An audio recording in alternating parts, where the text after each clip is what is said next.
ચંડોળા તળાવ ડિમોલિશનનો મુદ્દો હાઈકોર્ટમાં પહોંચી ગયો છે। ડિમોલિશનને રોકવાની માંગ કરતી અરજી કરાઈ હતી અને તત્કાલ સુનાવણી અને ડિમોલિશન સામે મનાઈ હુકમની માંગ કરાઈ હતી। આ અંગે હાઈકોર્ટે શું નિર્ણય આપ્યો છે જાણીએ અમારા સંવાદદાતા મેઘના દેવ પાસેથી। જી મેઘના, હાઈકોર્ટે કરેલી કામગીરી વિશે અને ત્યાં થયેલી સુનાવણી વિશે આપની પાસે શું લેટેસ્ટ અપડેટ છે? જે જાણવામાં આવ્યું છે શિવાની કે એક પીઆઈએલ દાખલ કરવામાં આવી હતી પબ્લિક ઇન્ટરેસ્ટ લિટિગેશન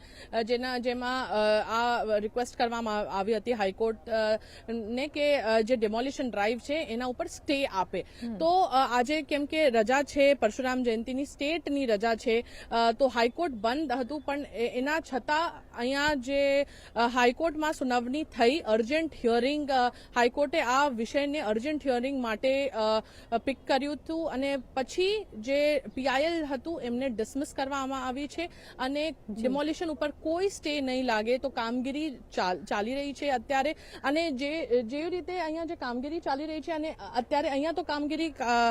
મોટા ભાગે થઈ ચૂકી છે, બીજી જગ્યાએ પણ કામગીરી ચાલી રહી છે જે અહીંયા બહુ મોટો વિસ્તાર છે જ્યાં ડેમોલિશન ડ્રાઈવ ચાલી રહી છે અને સાથે સાથે જે બુલડોઝર્સ અને જે પોલીસની બંદોબસ્ત છે એમને પણ બહુ ક્લસ્ટરમાં કરવામાં આવી છે તાકી બહુ બધી જગ્યા ઉપર જે ડેમોલિશન છે એ સારી રીતે ચાલી શકે અને લોકોને પણ બહુ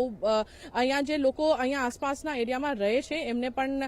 મુશ્કેલીનો સામનો નહીં કરવો પડે। અમે જોઈ શકીએ છીએ કે હાઈકોર્ટે આ મુદ્દોને બહુ પ્રાયોરિટી ઉપર લીધો અને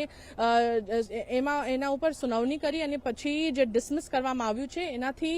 એ સાફ આ સાબિત થાય છે કે ડેમોલિશન ડ્રાઈવ જે ચાલી રહી છે એ જે ઇલીગલ ઇન્ક્રોચમેન્ટ છે, ઇલીગલ વસાવટ છે અને સાથે સાથે જે અહીંયા ઇલીગલ તરીકે જે ઘૂસણખોરો રહે છે એમના ઉપર મેસિવ એ ફટકો છે।